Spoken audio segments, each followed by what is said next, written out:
Welcome to Piano Video Lessons. I'm Lisa, and today we're working on Grade 1 Piano Technical Exercises and Etudes. This is Unit 1 of Year 2. Today we're going to be practicing solid major triads for the right hand and the left hand. These are called solid or blocked, and they're found on pages 7 and 8 of your ebook. If you want to get the ebook, just click the info card to come on over to pianovideolessons.com where you can get all of the printables and also the lesson index.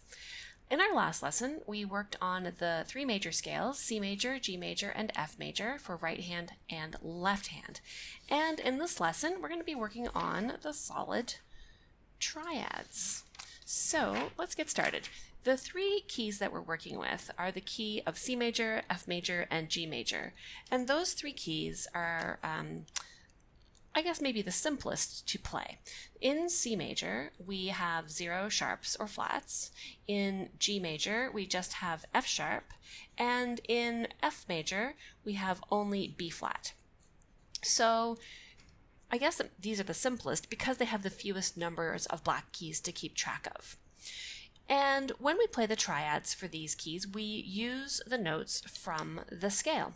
So if we're playing the C major triad, that's the triad that starts on the bottom of the C scale, and it starts on the note C. And I'll just place some chips here on my piano keys. You can see I've got middle C marked with a little sticker, and I've got here now C, E, and G. This is my C major triad.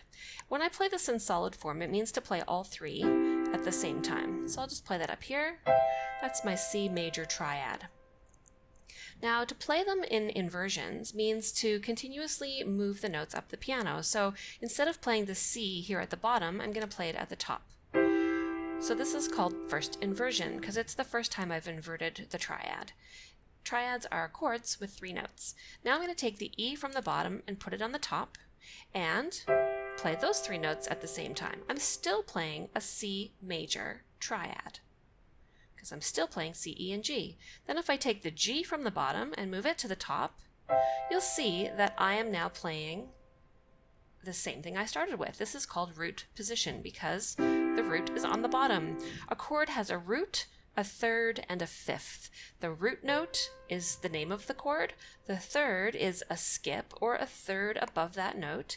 And the fifth is a fifth above that note. If you're not sure about intervals, I've got some lessons of those back in Unit 4, I think, of Year 1. You can click the info card for more information on intervals. So when we play this, we want to make sure we use comfortable fingering. So if you look here in the music, you'll see that the first one is written here, and we just use fingers 1, 3, and 5 when we play a root, a third, and a fifth in root position because that's the most comfortable. We're skipping a note and a finger in between each key that we play. Now for the next inversion, when we play this first inversion, you're going to find that if you try to play a 3 here, you've got a big reach, and that feels awkward. So instead, we use our 2 in the middle, and I've written that in here in the music. I've written a 2 above this chord, so you can see that it's played with a 2 in the middle. The next inversion, taking E to the top, I'm back to using finger 3. That's comfortable. If I try to use a 2, it's awful squishy, and again, I wouldn't use a 4 because that makes a big reach here at the top of my hand. So I'm using 3 again, and then I bring my top G up, and I'm back to 3 again. So what we end up with is a little bit of a pattern for the right hand when we're playing these chords in solid or blocked form. So we begin by playing the third finger in the middle, and then in the first inversion, we play our second finger in the middle. And then on our second inversion, we go back to playing third finger in the middle, and then back to root position, we play our 3 again. So these two here are both called your root position. That's this first chord here, and this next one at the top. And then these two in the middle, we call these inversions. So this is your first inversion, and this is your second inversion. And when you look at these notes on the music, you'll see how they look different. And this is important. So the root position, you can see that it looks like a nice, neat little snowman where the notes are piled neatly touching each other. No gaps between the notes. Then when we look at this first inversion, you can see that one of the notes is suspended above the other two, creating a larger interval. We have thirds here in between all of the notes in root position, and we still have a third here on the bottom between, in this case, the E and the G, but now we've created a bigger interval here, which is a fourth, and it looks like a little note floating above the others. Anytime you see this, it's a first inversion triad. Anytime you see a third with a fourth floating above it in this exercise, it is a first inversion triad. Now, if we look at this second inversion, let's draw a little square here just to make them look different. You'll see that the bottom note is all by itself, and these other two notes are now floating above it. So the fourth is at the bottom half, and there's a third at the top. And then here we are back in root position. So it will look like a little snowman with all groups of 3. So that is why the fingering changes in the movement between the chords, because of that distance that we create by inverting the notes and moving that fourth around your hand. So in second inversion, there are 2 notes floating. Did you notice that? Second inversion has 2 notes that are floating above the fourth. So that's second inversion. That's what it feels like, and that's what it looks like. You'll see it with that gap of a fourth. First inversion has 1 note, one note floating up above that fourth. So the third at the bottom with 1 note floating is going to feel just like that, and it's a first inversion triad. Okay, so let's go ahead and play through these. I'm just going to play it without the little dots, but I'm playing C, E, and G every single time. So when I'm playing C major, my notes are C, E, and G, and I'm just moving those around the piano.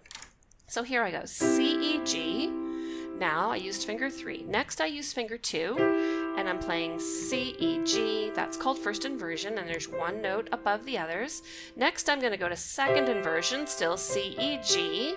And you can see that I have 2 notes floating above the fourth, and now I'll go to root position. Coming back down, I'll have second inversion, down again, E on the bottom, first inversion, down again, root position, C on the bottom. All right, so let's try that without me talking. Here we go, root position, first inversion, second inversion, root position, back down, second inversion, first inversion, and root position. Okay, so I did a little talking, but not as much. All right, so that's the basic format for playing all of these triads. So when we play the F major triad or the G major triad, we're going to use the same fingering pattern for right hand. So let's go next to G major, which is written out here. So the notes, you can see this little snowman, are G, B, and D. Those are the 3 notes you need to play for your root position G major triad. And in fact, those are the notes for all of the triad notes, for all of the inversions of the G triad. So we'll just move our G up, play our 2 when we're in first inversion, move our B up, play our 3 in the middle when we're here in second inversion, and back to finger 3 in the middle for root position. This is way easier for me to play without the dots, but I did want you to see them. I try not to touch them because they flick away and then my hands are all cramped up at the end of the keys. Uncomfortable. Same as before when we were playing our scales, make sure you have a curved, relaxed hand. Everything feels loose. You don't want to create tension in your playing mechanism. You just want everything to be moving nicely with a good support from your arm. So here we go, GBD, root position, first inversion, second inversion, root position, second inversion, first inversion, root position. All right, not so bad. So practice that. You can practice playing it a few times and hold, then jump up. Play it a few times, get comfortable with that feeling, and then move up. And up one more. And just wait a long time while your eyeball gets that next note ready. You're eyeballing this B here. While you hold, you think, okay, I'm going to use a 2 on the D. I'm getting ready to go down here. So knowing where you're going and looking at the keys and targeting the next note with your eyes, that's the biggest secret to getting this right. Your hand will do what your brain tells it to if you know where you're headed. So it's the same as driving a car. You don't look at the shoulder if you want to stay between the lines. You look between the lines and that's where you go. Your body naturally navigates you there. Once you know how to drive. But it's the same with playing piano. If you want to hit that note, you have to look at it. If you want to hit that note, you have to look at it. So you need to know where to look, and then you'll play it accurately. All right, one more triad, that's the F major, and then I'll talk a little bit about some of the things you need to watch out for when you're playing all of these. So here we have F, A, C as the three notes of our F major triad. So these are the root, the third, and the fifth of the F major triad, and I'll just quickly go through these with you. F, A, and C. Now you know the drill. This is called root position, and I'm going to use finger 3 in the middle. Now to do first inversion, I'm going to take the F off the bottom and move it to the top. Now I have one note floating above the other, so which finger do I play in the middle? Finger 2. You can see the gap is here. And that makes sense. I'll skip 2 fingers because I skipped 2 notes. Take the A off the bottom. What inversion is this? 2 notes are floating. That's second inversion. What finger will I play in the middle? Finger 3. Because that's comfortable. I'm only skipping 1 note here and 1 finger. My thumb can open a great distance, so it's easy to have this bigger gap on the side where the thumb is. And one last rotation takes us into root position. Again, all the notes are a skip away or a third apart. And I'm playing with finger 3 in the middle. Now I'll take these off the piano keys and start with root. Finger 2, finger 3, finger 3, back down, 3, now 2 on C, and 3 in the middle. So I was saying that I'll tell you some things to look out for. So one thing you want to watch out for is when your hand is landing these notes, you want to make sure that they all strike at the same time. So there you have all the notes landing together. If they were not together, they might sound like this. I'll exaggerate it so you can really tell. Whoops. So you notice I played my thumb first, or maybe I played my 3 first, or maybe my 5 hits first. But you want to make sure that all your fingers are touching the keys, and then your hand simply drops into the keys all at once. You might find it's easier if you extend one of your fingers more or less, depending on the shape or length of your fingers. If one is landing too soon, adjust how much curve you have so that it is comfortable to play down at the same time as your others. For me personally, if I curve my finger in too far, it's hard to play it at the same time. And if I straighten it too far, it's also harder. So you'll find that sweet spot of curvature where you have really good control over the fingers. Same thing with this inversion. You'll find the right amount of curve. It's generally the amount of curve that is found in that relaxed hand position that I talk so much about. When your hands are just hanging by your sides, they just find their relaxed place to sit. And that's really the way you want to be setting up to play piano. And then you'll be able to adjust accordingly from there.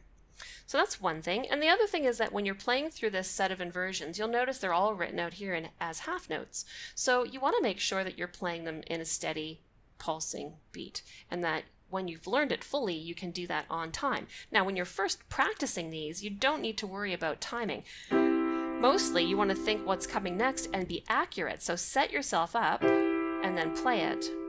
So really, you could play, and then you could prepare the next notes, make sure they're right, and then play them. Prepare and play. So do some double checking before you commit to playing the sound on the notes. Really make sure that your hand is ready, feels comfortable, you're on the right notes. So you're preparing in advance and then playing. So those are some good practicing tips to make sure that you're understanding the notes to play and that you're doing them with good technical form. Now let's try the same notes for the left hand. So just like with the scales, we're using inverted mirror image hands, so chances are something like that's going to happen with the ways we use our fingers on these notes. So for the G major scale triad, we're using the same notes that we used before, C, E, and G, and we're doing them in the same inversions as before. So when we start with C on the bottom, we have this little snowman shape. When we move to the first inversion, you can see we're still creating a gap of 1 note on the top. For the left hand, it's comfortable to continue using the second finger. So in the root position for left hand, we continue to use the 3 here. And then when we get to the first inversion, we're going to switch to the 2. And then when we go to the second inversion, you see this is 2 notes floating, we're going to continue to use the 3. What did I say? 2. We'd used the 2 with the right hand. We're going to use the 3 with the left hand. So root position, 3 on G, first inversion. Don't ask me what I was thinking there. Second inversion. Now we're going to use finger 2 in the left hand. It's nice you can turn a 3 into a 2. And then when we go back to root position, obviously we're back to finger 3 again. This is one of the struggles of trying to teach piano while talking and recording things. Technology. Sometimes you say what you don't mean. So here we have our first inversion and our second inversion of this triad for left hand. Now we're going to use finger 2 in this place instead of this place. So let's just go through that. It's much easier if you see me doing it, and I won't say wrong words this time, I promise. So here we have C major triad, root position, finger 3. First inversion, finger 3 in the middle on G. I still have C, E, G. Now move my E up. Second inversion, 2 is on C. I'll move my G up. Now I have root position again, back to finger 3. Coming back down, let's do it with the heck. We'll put our 2 on C, coming back down, E to the bottom. I is targeting this note. 3 fits nicely here on G, and one more time down to root position. So I'll play those through for you with left hand. Root. First inversion, finger 3. Second inversion, finger 2. Root position, finger 3. Second inversion, finger 2. First inversion, finger 3. Root position, finger 3. All right, let's go on to the G major triad, and you'll see I have GBD here, just as I did before. GBD, 3 in the middle, move the G up, looking here. GBD, 3 in the middle, moving up, looking here. 2 in the middle. Oh, what did I do? I moved the wrong note. B, moving up here. I think I need to have some coffee. Putting my 2 in the middle, second inversion, now moving my G, moving my D up to the top, and playing my G triad in root position. Going back down, D goes to the bottom, 2 on G. B goes to the bottom, 3 on D. G goes to the bottom, and 3 in the middle. So there's your G. I'll do it without the dots. Root, 3 on D. First inversion, 2 on G. Second inversion, root position. Back down, second inversion, 2 on G. First inversion, 3 on D, root position. And now the F triad, same idea. I'll say all the right words this time, I promise. F major triad, root position, finger 3 in the middle. Going to first inversion, moving F to the top. Gonna have my 3 in the middle. Now I'll move A to the top. I'm gonna make my eyeball look at this note. I'm going into second inversion, so I'm gonna use my 2 on F, and I'll take the C up to the top. Now I'm finishing in root position, and my 3 is in the middle. Going back down to second inversion, 2 is on this middle note on the F, which is the tonic or the root of the chord. Moving A to the bottom, now I'm in first inversion, 1 note floating above this 4th, 3 in the middle, and finishing down here in root position with 3 in the middle. And now I will play it through one time, left hand, root position, first inversion, second inversion, root position, second inversion, first inversion, root position. You may find that your left hand is a little more difficult to coordinate playing the notes solidly together if you're right hand dominant. Opposite is the case often if you're left hand dominant. Although I do find that left hand dominant students adapt with their right and get that one going because we force you to. So when you're practicing these, I want you to do a couple of things. I want you to listen to the sound they're making. You can hear that hum of the bottom. Now here, do you hear the openness of this bigger interval that's been created? And that the note that's on the top is now the tonic. Now we're going to go to that second inversion. It has a big open sound, but you can hear that it's a little more unsettled because that top note is no longer the tonic or the root of the chord. And then back to, there's that hum of thirds. So listen to see if you can hear when there's a fourth, or only thirds. This one is also only thirds. Here's one with a fourth in it. I wonder if you can hear that difference. Just listen to it. I can't really describe it because it's a sound, but you'll hear this bigger distance is a fourth, and it's in the middle of all those chords. So just challenge yourself to see if you can hear what they sound like, how they might sound differently. And then also, for these chords, you want to look at them. You want to see on the page what they look like, because in pieces of music that we play coming up, we're going to be playing chords that are in root position and in inversions, either in first inversion, that's now a C chord. I went from a root position G chord to a second inversion C chord, or they could be in first inversion. So I could have, here's an F chord in first inversion, and when you look at these, you can see the inversion. So looking at this one, what inversion do we have? It's first inversion, and it's easy to tell because there's one note here at the top. Let's just go down the page here. What's this one? Is this first or second or a root? How many notes are floating above the fourth? There's 2. That's a second inversion triad, and it feels like finger 3 for the right hand in the middle. It's a bit of an opening. You can see the opening is at the top of the hand. Let's look at this left hand. Here we have 2 notes above the others, and number 2 is written in there as a nice little guide, but you can see that that's a second inversion triad, and the opening is at the bottom of your hand. There's a fourth down here. So let's circle one that doesn't have a finger number on it. Let's have a look at this one. Which inversion is this? You can see that that is first inversion. There's one note above, and for the left hand, this is going to be a finger 3 because that's a third, and we're going to reach this with our thumb. And then let's have a look at this one. Which inversion is this? It's F, triad, second inversion, because 2 notes are floating above this bottom note. I'm going to give you one more little interesting tidbit of information, and I'm going to show you where the root is in all of these pattern groupings. So if you look at this one here, we know the root is on the bottom of the chord, and it's at the bottom of all the notes that it's holding up. So when we go to first inversion and we want to name the chord, we look at this one to name it because the root has gone from the bottom up to the top.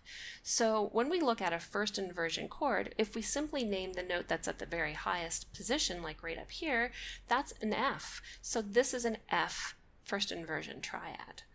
Now we can look here at this second inversion, and we'll look at this first note. See, this fourth points to the note, and this fourth points to the note. So in the case of the second inversion, we're going to look at that note above the fourth, the one that supports the notes that are touching it above this little gap. There's no gap at all in the root position, but this is the root of the note of the chord. So if you're looking at this chord here, you see the note below the third that's supporting those notes, or above the fourth. I guess that's the easiest place to target that. If it's not in snowman position in touching thirds, you look at the note that's above the fourth to find your tonic, or the root of the chord.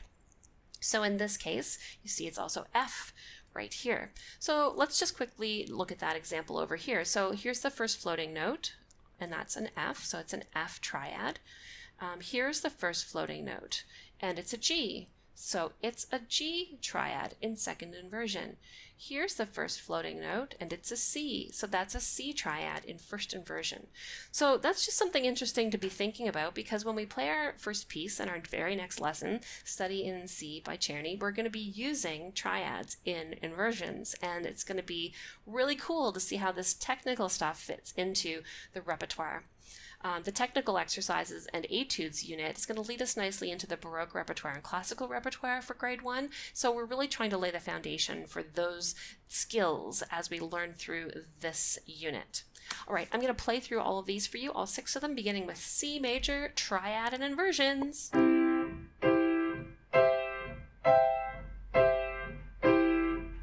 Now G major, 2.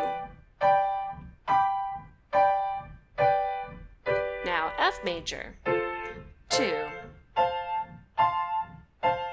2. Left hand, C major, 2. Now G major, 2. And F major.